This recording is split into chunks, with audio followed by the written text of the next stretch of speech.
Chapter 1 of Up From Slavery. Up From Slavery by Booker T. Washington. Chapter 1. A Slave Among Slaves. I was born a slave on a plantation in Franklin County, Virginia. I am not quite sure of the exact place or exact date of my birth, but at any rate, I suspect I must have been born somewhere and at some time. As nearly as I have been able to learn, I was born near a crossroads post office called Hales Ford, and the year was 1858 or 1859. I do not know the month or the day. The earliest impression I can now recall are of the plantation and the slave quarters, the latter being the part of the plantation where the slaves had their cabins. My life had its beginning in the midst of the most miserable, desolate, and discouraging surroundings. They were so, however, not because my owners were especially cruel, for they were not, as compared with many others. I was born in a typical log cabin about 14 by 16 feet square. In this cabin I lived with my mother and a brother and sister till after the Civil War, when we were all declared free. Of my ancestry I know almost nothing. In the slave quarters, and even later, I heard whispered conversations among the colored people of the tortures which the slaves, including, no doubt, my ancestors on my mother's side, suffered in the middle passage of the slave ships, which being conveyed from Africa to America. I have been unsuccessful in securing any information that would throw any accurate light upon the history of my family beyond my mother. She, I remember, had a half-brother and a half-sister. In the days of slavery, not very much attention was given to family history and family records, that is, black family records. My mother, I suppose, attracted the attention of a purchaser who was afterward my owner and hers. Her addition to the slave family soon attracted about as much attention as the purchase of a new horse or cow. Of my father I know even less than of my mother. I do not even know his name. I have heard reports to the effect that he was a white man who lived on one of the nearby plantations. Whoever he was, I never heard of his taking the least interest in me or providing in any way for my rearing. But I do not find especial fault with him. He was simply another unfortunate victim of the institution which the nation unhappily had engrafted upon it at that time. The cabin was not only our living place, but was also used as the kitchen for the plantation. My mother was the plantation cook. The cabin was without glass windows. It had only opening in the side which let in the light, and also the cold, chilly air of winter. There was a door to the cabin, that is something that was called a door, but the uncertain hinges by which it was hung, and the large cracks in it, to say nothing of the fact that it was too small, made the room a very uncomfortable one. In addition to these openings, there was, in the lower right-hand corner of the room, the cat-hole, a contrivance which almost every mansion or cabin in Virginia possessed during the antebellum period. The cat-hole was a square opening about 7 by 8 inches, provided for the purpose of letting the cat pass in and out of the house at will during the night. In the case of our particular cabin, I could never understand the necessity for this convenience, since there were at least a half-dozen other places in the cabin that would have accommodated the cats. There was no wooden floor in our cabin, the naked earth being used as a floor. In the center of the earthen floor there was a large, deep opening covered with boards, which was used as a place in which to store sweet potatoes during the winter. An impression of this potato hole is very distinctly engraved upon my memory because I recall that during the process of putting the potatoes in or taking them out, I would often come into possession of one or two, which I roasted and thoroughly enjoyed. There was no cooking stove on our plantation, and all the cooking for the whites and slaves my mother had to do over an open fireplace, mostly in pots and skillets, while the poorly built cabin caused us to suffer with cold in the winter. The heat from the open fireplace in summer was equally trying. The early years of my life, which were spent in the little cabin, were not very different from those of thousands of other slaves. My mother, of course, had little time in which to give attention to the training of her children during the day. She snatched a few moments for our care in the early morning before her work began, and at night after the day's work was done. One of my earliest recollections is that of my mother cooking a chicken late at night and awakening her children for the purpose of feeding them. How or where she got it, I do not know. I presume, however, it was procured from our owner's farm. Some people may call this theft. If such a thing were to happen now, I should condemn it as theft myself. But taking place at the time it did, and for the reason that it did, no one could ever make the belief that my mother was guilty of thieving. She was simply a victim of the system of slavery. I cannot remember having slept in a bed until after our family was declared free by the Emancipation Proclamation. 3 children, John, my old brother, Amanda, my sister, and myself, had a pallet on the dirt floor. Or, to be more correct, we slept in and on a bundle of filthy rags laid upon the dirt floor. I was asked not long ago to tell something about the sports and pastimes that I engaged in during my youth. Until that question was asked, it had never occurred to me that there was no period of my life that was devoted to play. From the time that I can remember anything, almost every day of my life had been occupied in some kind of labor, though I think I would now be a more useful man if I had had time for sports. During the period that I spent in slavery, I was not large enough to be of much service. Still, I was occupied most of the time in cleaning the yards, carrying water to the men in the fields, or going to the mill to which I used to take the corn once a week to be ground. The mill was about 3 miles from the plantation. This work I always dreaded. The heavy bag of corn would be thrown across the back of the horse, and the corn divided about evenly on each side. But in some way, almost without exception, on these trips, the corn would so shift as to become unbalanced and would fall off the horse, and often I would fall with it. As I was not strong enough to reload the corn upon the horse, I would have to wait, sometimes for many hours, till a chance passerby came along who would help me out of my trouble.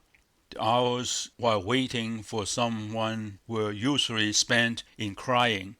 The time consumed in this way made me late in reaching the mill, and by the time I got my corn ground and reached home, it would be far into the night.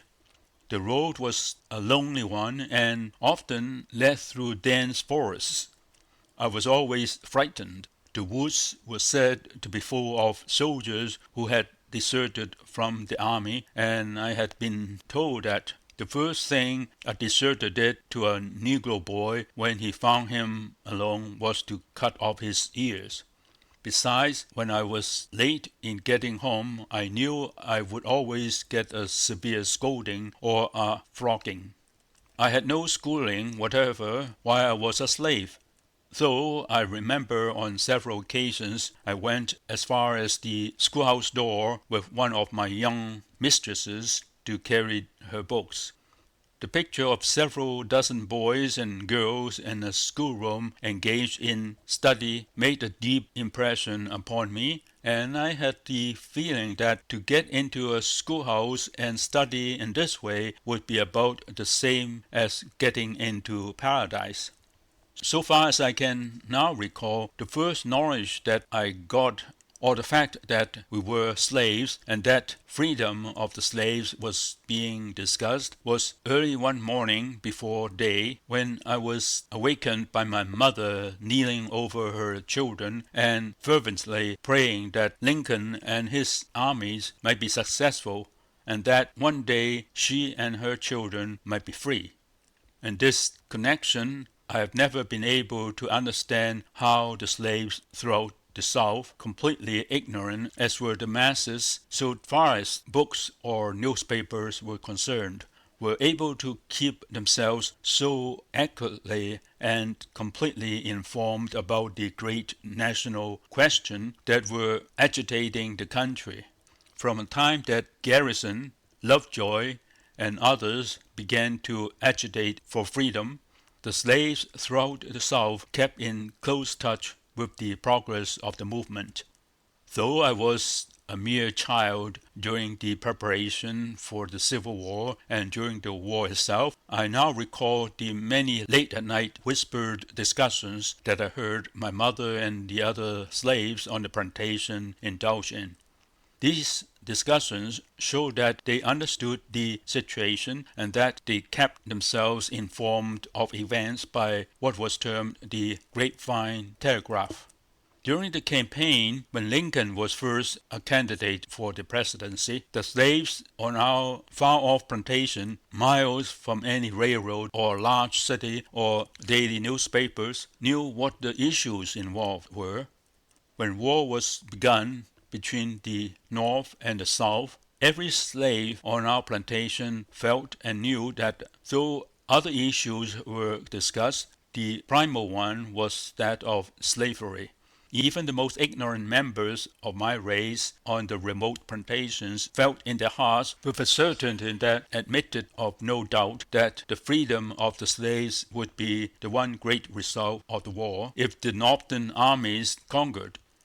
Every success of the Federal armies and every defeat of the Confederate forces was watched with the keenest and most intense interest. Often the slaves got knowledge of the results of the great battles before the white people received it. This news was usually gotten from the colored man who was sent to the post office for the mail. In our case, the post office was about 3 miles from the plantation, and the mail came once or twice a week. The man who was sent to the office would linger about the place long enough to get the drift of the conversation from the group of white people who naturally congregated there, after receiving their mail, to discuss the latest news. The mail carrier on his way back to our master's house would as naturally retail the news that he had secured among the slaves, and in this way they often heard of important events before the white people at the big house, as the master's house was called. I cannot remember a single instance during my childhood or early boyhood when our entire family sat down to the table together and God's blessing was asked and the family ate a meal in a civilized manner. On the plantation in Virginia and even later, meals were gotten by the children very much as dumb animals get theirs. It was a piece of bread here and a scrap of meat there. It was a cup of milk at one time and some potatoes at another. Sometimes a portion of our family would eat out of the skillet or pot, while someone else would eat from a tin plate held on the knees, and often using nothing but the hands with which to hold the food. When I had grown to sufficient size, I was required to go to the big house at meal times to fan the flies from the table by means of a large set of paper fans operated by a pulley. Naturally, much of the conversation of the white people turned upon the subject of freedom and the war, and I absorbed a good deal of it. I remember that at one time I saw two of my young mistresses and some lady visitors eating ginger cake in the yard. At that time those cakes seemed to me to be absolutely the most tempting and desirable things that I had ever seen, and I then and there resolved that if I ever got free the height of my ambition would be reached if I could get to the point where I could secure and eat ginger cakes in a way that I saw those ladies doing. Of course, as the war was prolonged, the white people, in many cases, often found it difficult to secure food for themselves. I think the slaves felt the deprivation less than the whites, because the usual diet for slaves was cornbread and pork, and these could be raised on the plantation. But coffee, tea, sugar, and other articles which the whites had been accustomed to use could not be raised on the plantation, and the conditions brought about by the war frequently made it impossible to secure these things. The whites were often in great straits. Parched corn was used for coffee, and a kind of black molasses was used instead of sugar. Many times nothing was used to sweeten the so-called tea and coffee. The first pair of shoes that I recalled wearing were wooden ones. They had rough leather on the top, but the bottoms, which were about an inch thick, were of wood. When I walked they made a fearful noise, and besides this they were very inconvenient, since there was no yielding to the natural pressure of the foot. In wearing them one presented an exceedingly awkward appearance. The most trying ordeal that I was forced to endure as a slave boy, however, was the wearing of a flax shirt. In the portion of Virginia where I lived, it was common to use flax as part of the clothing for the slaves. That part of the flax from which our clothing was made was largely from the refuse, which, of course, was the cheapest and roughest part. I can scarcely imagine any torture, except perhaps the pulling of a tooth, that is equal to that caused by putting on a new flax shirt for the first time. It is almost equal to the feeling that one would experience if he had a dozen or more chestnut burns, or 100 small pinpoints in contact with his flesh. Even to this day I can recall accurately the tortures that I underwent when putting on one of these garments. The fact that my flesh was soft and tender added to the pain, but I had no choice. I had to wear the flax shirt or none, and had it been left to me to choose, I should have chosen to wear no covering. In connection with the flax shirt, my brother John, who is several years older than I am, performed one of the most generous acts that I ever heard of one slave relative doing for another. On several occasions, when I was being forced to wear a new flax shirt, he generously agreed to put it on in my stead, and wear it for several days till it was broken in. Until I had grown to be quite a youth, this single garment was all that I wore. One may get the idea from what I have said that there was bitter feeling toward the white people on the part of my race, because of the fact that most of the white population was away fighting in a war which would result in keeping the Negro in slavery if the South was successful. In the case of the slaves on our place, this was not true, and it was not true of any large portion of the slave population in the South, where the Negro was treated with anything like decency. During the Civil War, one of my young masters was killed, and two were severely wounded. I recall the feeling of sorrow which existed among the slaves when they heard of the death of Marse Billy. It was no sham sorrow, but real. Some of the slaves had nursed Marse Billy, others had played with him when he was a child. Master Billy had begged for mercy in the case of others when the overseer or master was thrashing them. The sorrow in the slave quarters was only second to that in the big house when the two young masters were brought home wounded. The sympathy of the slaves was shown in many ways. They were just as anxious to assist in the nursing as the family relatives of the wounded. Some of the slaves would even beg for the privilege of sitting up at night to nurse their wounded masters. This tenderness and sympathy on the part of those held in bondage was a result of their kindly and generous nature. In order to defend and protect the women and children who were left on the plantation when the white males went to war, the slave who was selected to sleep in the big house during the absence of the males was considered to have the place of honor.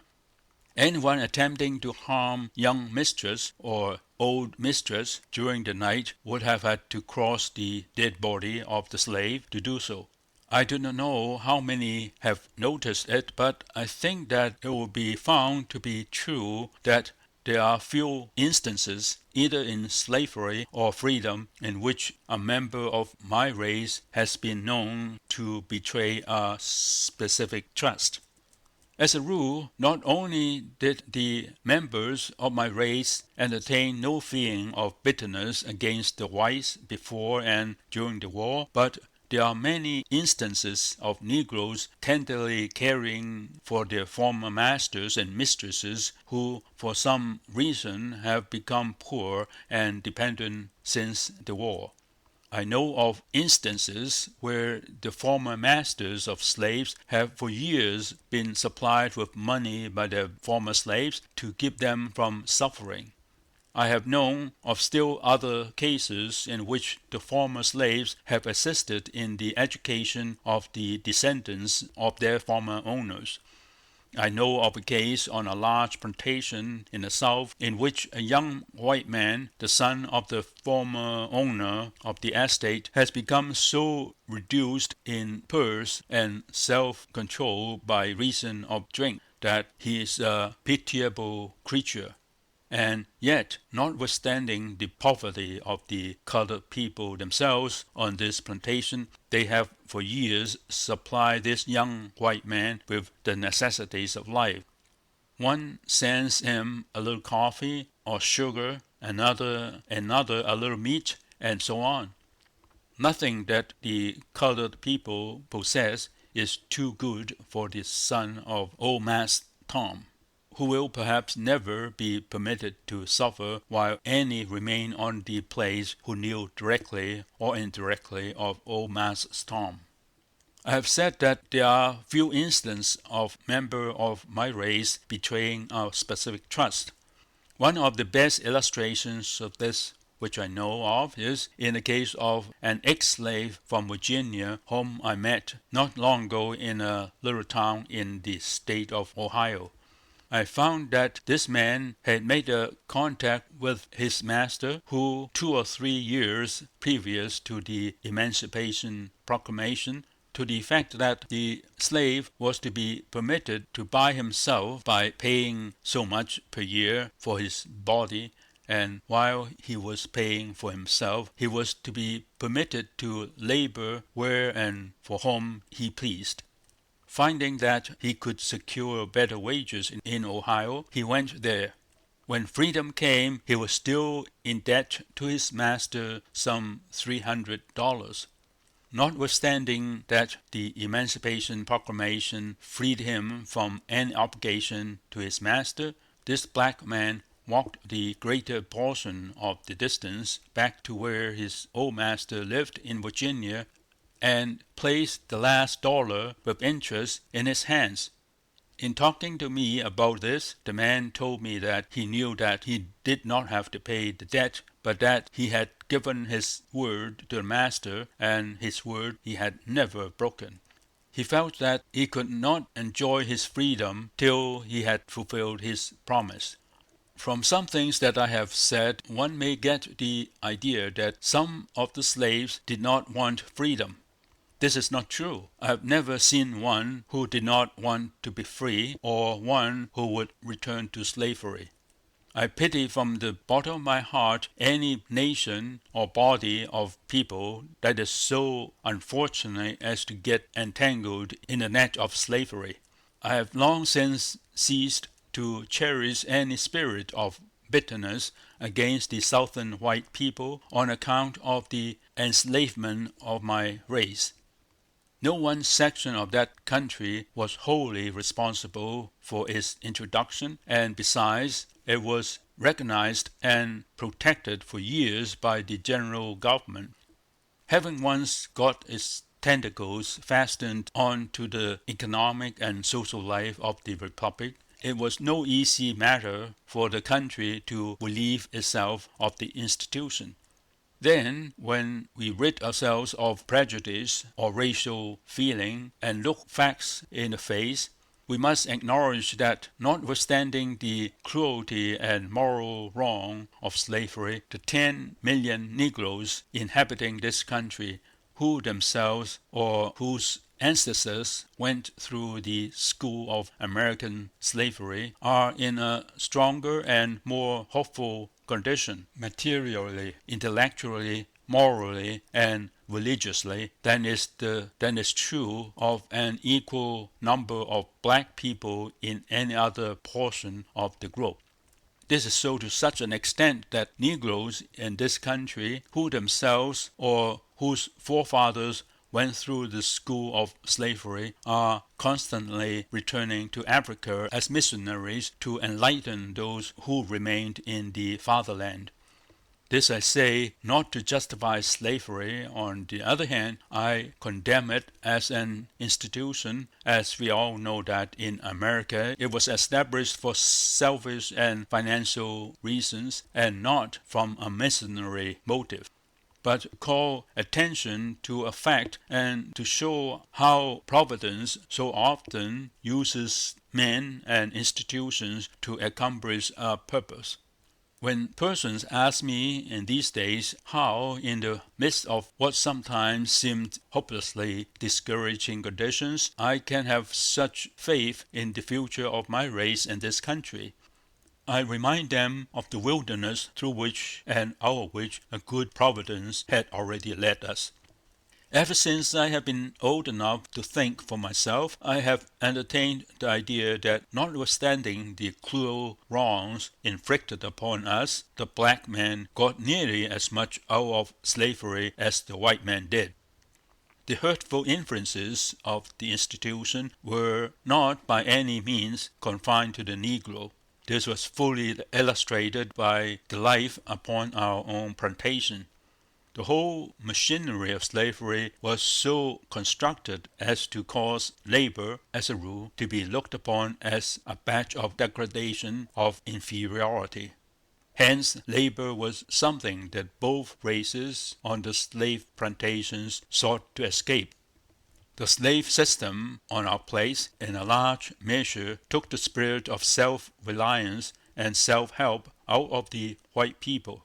My old master had many boys and girls, but not one, so far as I know, ever mastered a single trade or special line of productive industries. The girls were not taught to cook, sew, or to take care of the house. All of this was left to the slaves.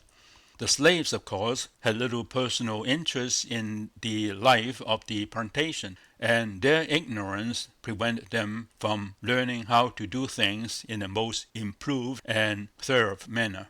As a result of the system, fences were out of repair, gates were hanging half off the hinges, doors creaked, window panes were out, plastering had fallen but was not replaced, weeds grew in the yard.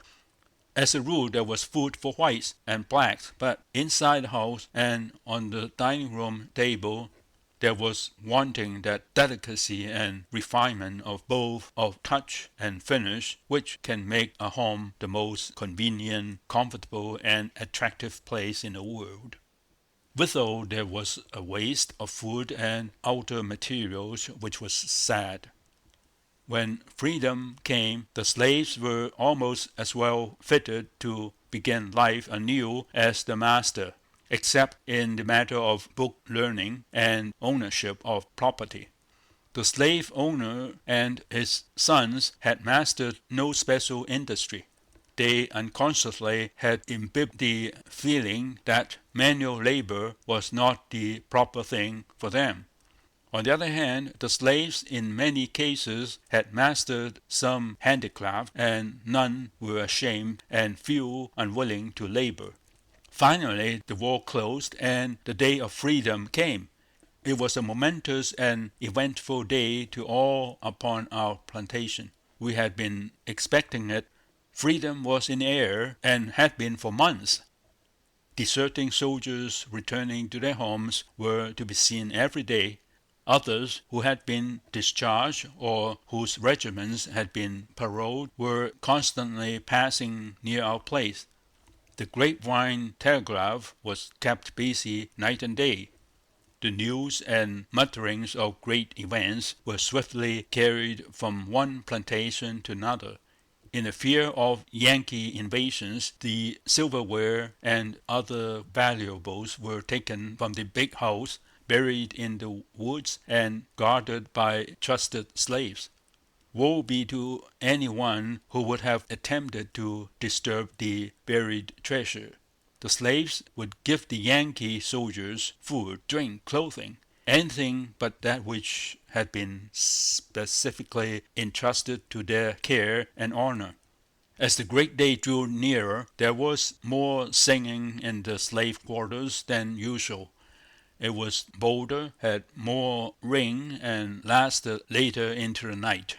Most of the verses of the plantation songs had some reference to freedom. True, they had sung those same verses before, but they had been careful to explain that the freedom in these songs referred to the next world, and had no connection with life in this world. Now they gradually threw off the mask and were not afraid to let it be known that the freedom in their songs meant freedom of the body in this world. The night before the eventful day, word was sent to the slave quarters to the effect that something unusual was going to take place at the big house the next morning. There was little, if any, sleep that night, all as excitement and expectancy. Early the next morning, word was sent to all the slaves, old and young, to gather at the house, in company with my mother, brother, and my sister, and a large number of other slaves. I went to the master's house. All of our master's family were either standing or seated on the veranda of the house, where they could see what was to take place and hear what was said. There was a feeling of deep interest, or perhaps sadness, on the faces, but not bitterness.